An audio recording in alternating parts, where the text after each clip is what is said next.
वहाँ भी इस प्रकार से जो वाकई ये पूरी तरह से जिन्होंने रियलाइज़ कर लिया है, उनमें ये अवेयरनेस पूरी तरह से आ गई है कि वाकई हमारी जवानी को हमने कौन सी दिशा देनी है, हमने इन शक्तियों का किस प्रकार से इस्तेमाल करना है, किस प्रकार से मॉडर्न जो जीवन जी रहे हैं, आज के समय के अनुसार हम अपनी बात जो हम साइंटिफिकली और लॉजिक्स के साथ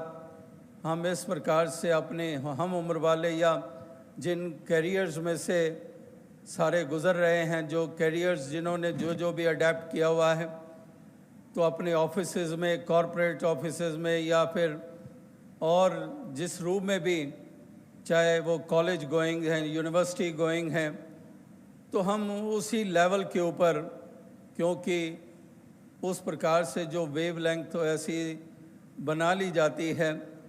जिससे कि कन्वे और कन्विंस करना आसान हो जाता है, उस मैथोलॉजी को, एक मेथड्स को एक अपनाकर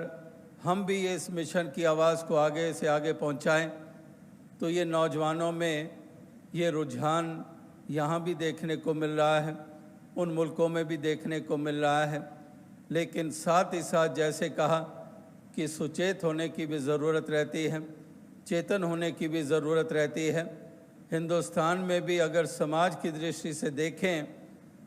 तो वहाँ पर भी हम देख रहे हैं कि कितनी ये गिरावट आती चली जा रही है, और हिंदुस्तान में भी इतने अंसर अब ऐसे यहाँ पर और देखने को मिल रहे हैं जो कहीं पर पहले कहीं सिगरेट और शराब तक सीमित नौजवान रहते थे,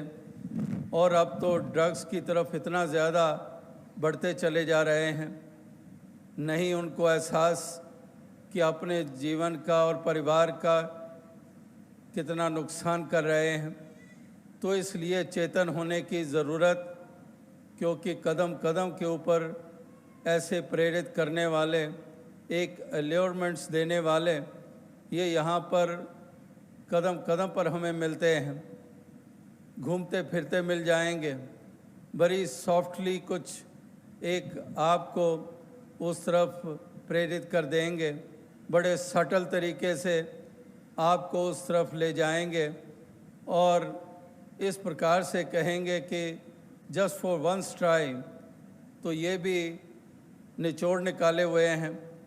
कि अगर वो वंस ट्राई वाली बात फिर वो वंस नहीं रहती है, वो फिर चेन शुरू हो जाती है। तो इसलिए कहते हैं कि वो पहला ही कदम ना उठाया जाए, इतनी मजबूती इस तरह से आ जाए कि उस तरफ ना बढ़े ये कदम, और जिस प्रकार से नशे इत्यादि हैं उनसे बचाव कर कर अपना उसमें बचाव ऐसा है कि हमारी कमाइयों में भी बरकतें और हम आगे भी बढ़ सकते हैं। हम उस प्रकार से दुनियावी दृष्टि से भी हम और आगे बढ़ सकते हैं, और परिवारों को भी, बुज़ुर्गों का भी हम एक उनका सत्कार और उनकी रिस्पेक्ट हम कायम कर सकते हैं, उसको बढ़ा सकते हैं। तो इसलिए आध्यात्मिकता की बात होती है तो सामाजिकता भी एक उसका भी, उसकी मजबूती भी साथ साथ, और वाकई जैसे कहा कि अगर स्पिरिचुअलिटी के रूप में हम स्ट्रांग हैं तो हर पहलू स्ट्रांग होता चला जाता है।